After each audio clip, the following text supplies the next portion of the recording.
महाराजांच्या चेहऱ्यावरचं तेज आणि ते नाही का. आता गावात सत्पुरुष आले म्हणे, महाराज चला म्हणे आमच्या घरी. महाराजांना घरी घेऊन गेले. तर मग त्याने पत्नीला सांगितलं आपल्या गावातले मोठे सत्पुरुष आलेत म्हणे नाही का, मी त्यांना घरी घेऊन आलोय, तू खायची प्यायची व्यवस्था कर म्हणे त्यांची नाही का. हा तुका म्हणे संत सेवा सर्व देवा वरिष्ठ देव सांगावे पडते, संत बोलावे आपले म्हणे नाही का. मग ती म्हणे ठीक आहे, पण ते म्हणे पण मला आता काम निघालं, मला दुसऱ्या गावाला मुक्कामात जायचं आहे, महाराजांना आणले घरी, तू खायची प्यायची झोपायची व्यवस्था करून दे म्हणे महाराजांची. ती म्हणे ठीक आहे म्हणे तुम्ही जा म्हणे. ते गेले. ते विचार करायला आपले लयच भोळे म्हणे, यांना काही कळत नाही, कोणी गावात आला का साधू आले महात्मा आले नाही का घरी घेऊन आला. आता तिचं बी बरोबर आहे, पोटासाठी संत झाले गणित बहुत विरळा ऐसा कोणी तुका त्यासी लोटांगणी विठाल.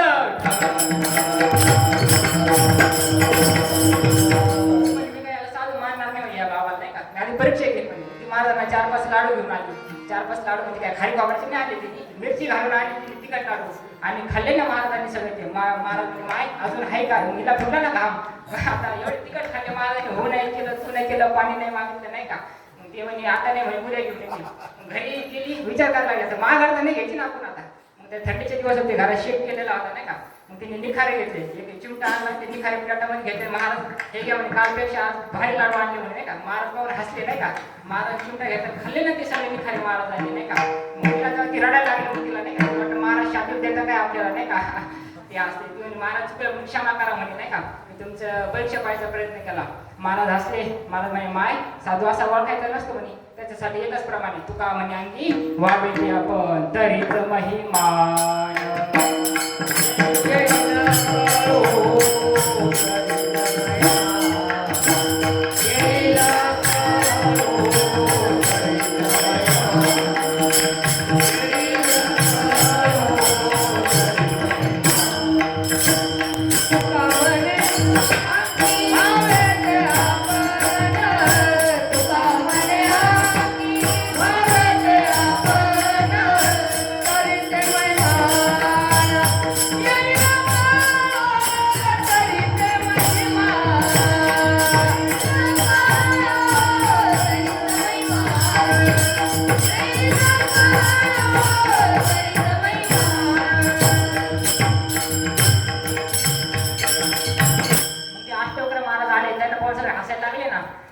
माऊली म्हणे ना, जशी दीपकळी का धाकोटी बघून गेले ती प्रकटे, तशी सद्बुद्धी थेकोटी म्हणून म्हणे. ते म्हणे हसायला लागले, हे बी हसायला लागले ना.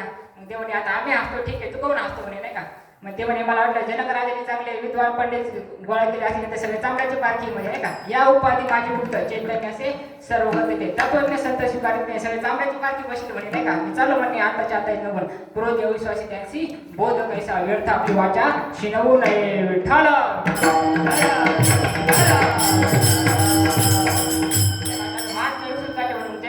शरण गेलो म्हणजे नाही का, शरण आलो म्हणजे चुकलं म्हणजे माफ करा. ज्ञान पाहिजे ना, ज्ञान काय फुकट भेटत नसते, तर सेवा करावं लागते नाही म्हणजे महाराज ते ज्ञान पाहिजे बरोबर. जरी म्हणे आठी आला तरी संतांना बजावे सर्व संतांनाच का भाजायचं, कारण की जे ज्ञानाचा पुरवठा म्हणजे घर नाही, ते ज्ञानाचे सागरच नाही का. ते जे ज्ञानाचा पुरवठा तिथं सेवा हा दरवाटा. सेवा म्हणजे बरोबर सेवा करून चालत नसती. तुका म्हणे नको वरपंग देवा घेई माझी सेवा भाव शुद्ध तरी तू मनो जेवे चरणाशी लागावे गर्वता करावे दास्य सकल. मग अपेक्षित जे आपण देई सांगले पुसले बदले संकल्पना विठ्ठल.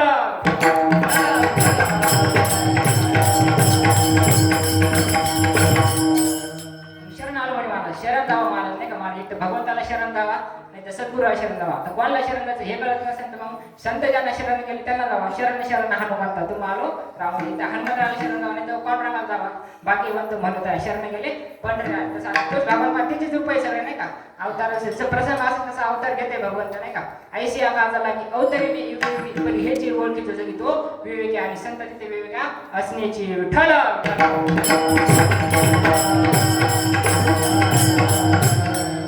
जनक राजा म्हणतात ठीक आहे म्हणे, आता त्यांनी शरण आलो म्हणे. आता शरण अंतकरण कसं असतं, मृदू सबाह्य लवणित तसे सजनाचे ठीक आहे म्हणे. विचार बाबा म्हणे काय प्रश्न आहे. ते म्हणजे मी स्वप्नातला खरा का मी जागृतीतला खरा. माझा म्हणतो स्वप्नातला बी खोटा आणि जागृतीतला बी खोटा म्हणे नाही का. लटिका व्यवहार सर्व संसार. आणि ते जनक राजा होते, ते आपल्याकडे थोडी होते कशाला हा म्हणायला नाही का. तुम्ही लटकं म्हणता कसं काय म्हणे नाही का. धन धारा पुत्र सर्व मिथ्या म्हणता कसं काय म्हणे. ढळढळ दिसतंय म्हणे, व्यवहार घडतोय ना म्हणे, तुम्ही मिथ्या म्हणता कसं काय म्हणे. ते म्हणे अरे हे उपचार आणि नाशी म्हणे, ते मायावशी दिसे तत्वता वस्तू जी असते विनाशी नाही का. हे मायामुळे दिसते म्हणजे सगळं मायाचं खेळलंय बेकार नाही का माया येऊन नाही भ्रमला खरी म्हणता मी माझी घरी चांगल्या चांगल्या मोठ्या मोठ्या देवाला येडत काढते मायाने त्या अर्जुन सामान्य का महाराज ज्याने संग्राम हरू जिंकला निवांत कवचाचा ताव फुटला तो अर्जुन मोहे कवू लक्षणा माझी त्या अर्जुनाला मोह झाला महाराज नाही का ज्याचा रोम रोम कृष्ण कृष्ण करतोय त्या अर्जुनाला मोह झाला काय कारण आहे महाराज ही आदिपुरुषाची माया ब्रह्माईचा नयची आहे म्हणून मी बोलविलाय केला संजय म्हणे ठल ज्या मायेने अख्ख्या जगाला यात काढले ते तुकाराम माझ तुका म्हणे माया होय दाशी लागे पाया ती माया आमच्या घरी फरचे पुसायला म्हणे ती ज्या मायेने अख्ख्या जगाला यात काढलं तर कस काय माया दाशी झाली असेल महाराज कारण की जीव मायाच्या अधीन नाही का आणि माया भगवंताच्या अधीन आणि तो भगवंत जी माया भगवंताच्या अधीन आणि ती माया ज्या भगवंताच्या अधीन का तो भगवंत त्यांनी आपला असा करून घेतला विठ्ठल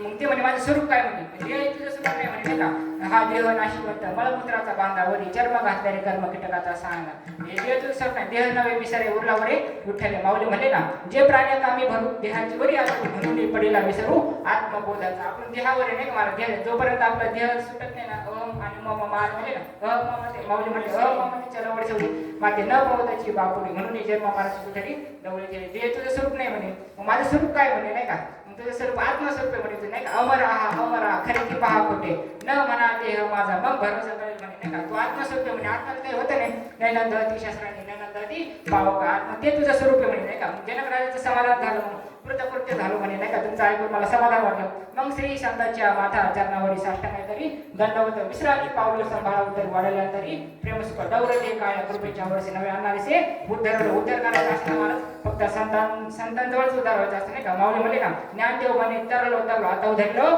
श्री गुरु कृपे विठ्ठल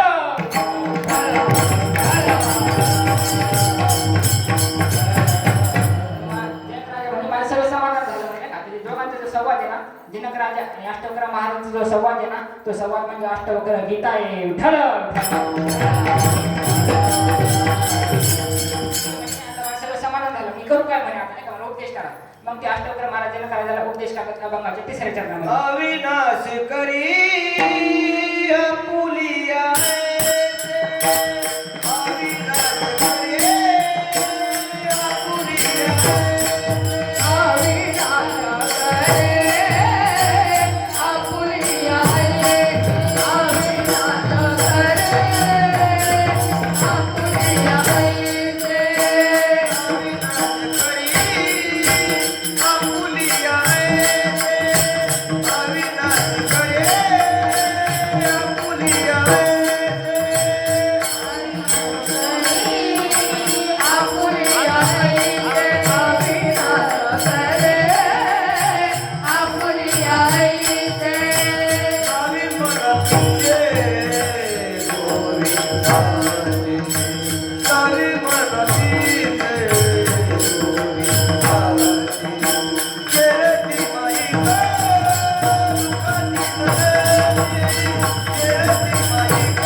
गोविंदाच्या नाही का म्हणजे असं हे टाकलं पाहिजे आपल्याला नाही का जशी तुकारामांची वाणी झाली होती ना म्हणजे आपल्याला कसं झालं माहिती का ते दुःख झाले आतमध्ये नाही का आणि आपले उपचार चाललेत बाहेर नाही का आता त्या दिवशी आमच्या घराचं नळ लिकेज होता बरं का महाराज आणि घरी आलो पाहिलं तर घाटाने सगळं अख्खी चिकटपट्टी गुंडाळलेली त्याला नाही का मी पाहिलं भाऊ म्हणलं तुम्ही सगळे अख्खी 10 रुपये चिकटपट्टी वाया घातली चिकटपट्टी गेली जाऊ द्या वाया पण लिकेज थांबा नाही ते मग ती चिकटपट्टी काढली आणि ते आटे आते ना नळाचे मग त्याला आतमधून टॅपला टेप मारला आणि मग ते लिकेज बंद झालं नाही का तसं आपलं मनाची सगळी तळमळ मनाला आहे नाही का आणि आपले उपचार चालले बाहेर तुम्हाला मान म्हणले ना मनाच्या तळमळे आणि चंदनही अंग पोळे विठ्ठल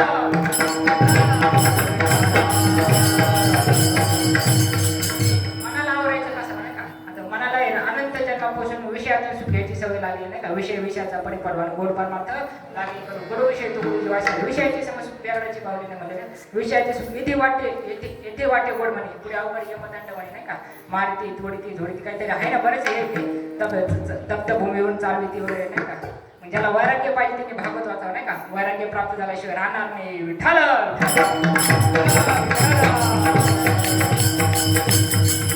मनाला आणायचं कसं आपण जसं जनावराला लोडणं घालतो ना तसं मनाला नामाचं लोडणं घालायचं नाही का मग एका असा जो कोणी महात्मा आहे नाही का त्याने असं मन आवडलं नाही का आपलं तर आता दृष्टांताचा टाईम नाही आपल्याला जसं लोडणं घातलं जनावराला तसं मनाला एक लोडणं घालणं मग ज्याने असा महात्मा आहे जो ज्याने आपलं मन भगवंताला दिलं ना मग त्याला भगवंताचं यथार्थ स्वरूपाचं दर्शन करतं मग भगवंताचं स्वरूप असं आहे विठ्ठल विस्तारला ज्यांनी सत्ता ही पातळी भरून विठ्ठल व्यापक त्रिभुवनी जसं भगवान हे समस्त श्री वासुदेव ऐसा प्रतिराचा वदला भाव म्हणून भक्ता माझीराव आणि ज्ञान मग ते असं मन ज्याने आवडलं आपले आकलन मन आवडलं मग यवन अंगावरी थुकला आणि प्रसाद देऊनी मुक्त केला का मुक्त कस काय मुक्त घेणार महाराज त्यांना कारण की सद्गुरूची सेवा केली महाराज नाही का नाथ महाराजांना यवन नाही प्रसाद थुकला तरी तो त्यांनी प्रसाद दिला ना त्यांना का कारण की भगवंताच्या स्वरूपाचं दर्शन कधी होतं की सद्गुरूची सेवा करावं लागत नाही का म्हणजे महाराज म्हणे सद्गुरूची सेवा दोन प्रकारे करता येते देहाने सुद्धा करता येईल आणि त्यांनी दिलेल्या नामाची करता येते का पण देहाच्या संगतीचा असा खोटा आहे म्हणे देहाने आपण जास्त सोबत राहिलो तर आपल्याला त्याचे दोष दिसतात म्हणे नाही का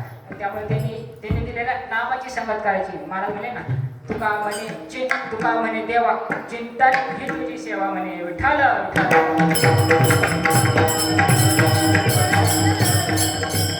महाराजांना दोन्ही दिसले नाही का म्हणजे मग त्याला नंतर गाढवामध्ये मी देव दिसायला लागला नाही का महाराज नाही का मग कशाचे सेवेचं फळ आहे नाही काही मग काय सेवेचं फळ आहे अवघी चित्रलोकी आनंदाची आता म्हणे चरणी जगन्नाथाची तुटे माय जगन्नाथ बापा जगन्नाथ आनंदनाथ जनार्दन महाराज सद्गुरू सेवा नाही का मग असं जो कोणी महात्मा आहे मग विष्णुमय जग वैष्णवाचा धर्म भेदाभेद मग त्याच्या ठिकाणी भेद राहत नाही महाराज नाही का मग ऐसा ज्याचा अनुभव विश्वदेव सत्य देवता या जवळ असे पावन असे दर्शन तुका याता येते धर्म नाही विष्णू असं म्हणे नाही का धर्म म्हणजे कधी काय भाऊ नेहमी सांगतात ना कधी म्हणजे सत्य हाच खरा धर्म आहे म्हणजे नाही का सत्य म्हणजे नेमकं तरी काय नाही का सत्य तू भगवान परमात्मा सत्य आहे नाही का भगवान परमात्मा आणि अजून कोण सत्य सत्य साच खरे नाम विठोबाचे बने भगवंताचं नाम सत्य स्वरूप आहे आणि ते नाम आपल्या हृदयात धरणं म्हणजेच खरा धर्म आहे महाराज म्हणे ना मुख्य धर्मदेव चित्ती म्हणे नाही का म्हणजे गोंधळीकर महाराजांचं वाक्य बघताय ते महाराजांचं वाक्य म्हणजे आता ब्रह्मवाक्य आहे ते महाराज म्हणे मनाच्या सर्व वृत्तींमध्ये भगवंताचे अखंड स्मरण मनाच्या सर्व वृत्तींमध्ये भगवंताचे अखंड स्मरण हेच खरे अनुसंधान म्हणजे हेच खरे परमार्थाचे सार आणि हाच खरा धर्म आहे विठ्ठल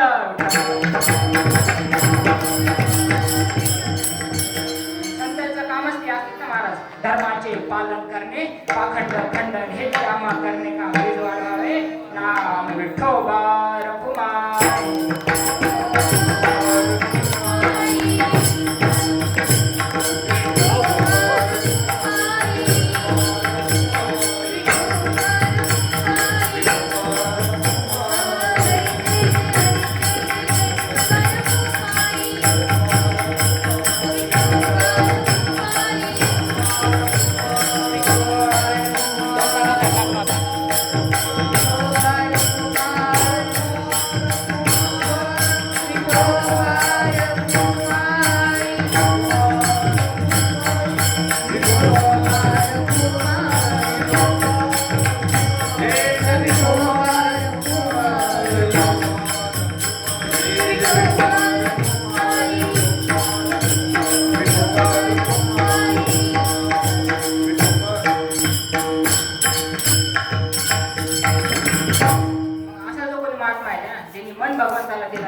भेद राहिला नाही का अशा महात्माचा इथे तर खाली असा पुण्यतिथी सोहळा होतच पण तुका म्हणे का जे वैकुंठी सोहळा अशा महात्माचा वैकुंठातली सोहळा होत असतो आणि तो महात्मा कीर्ती रूपाने मागं उडतो अभंगाचं शेवटचं चरण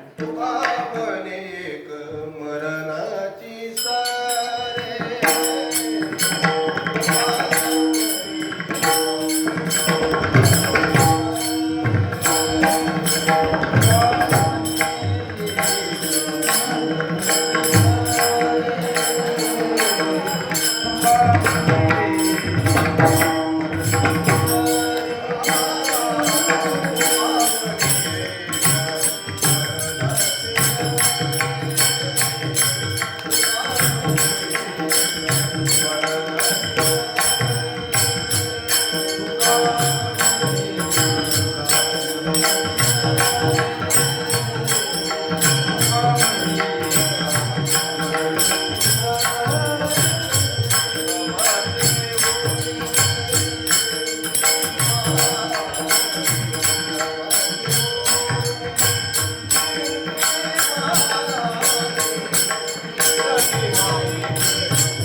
किंबहुना तुमचे केले धर्मकीर्तन सिद्धीने तुमच्या माहितीवरले पायपान झालेली सेवा समर्थ सद्गुरूंच्या चरणी प्रभू तुम्ही महेशाच्या मध्ये तुमच्या सगळ्यांच्या चरणी आमचे कुलदैवत भद्रामलीच्या चरणी समर्पित करू आणि सेवेला पूर्णविराम देऊ ज्ञानेश्वर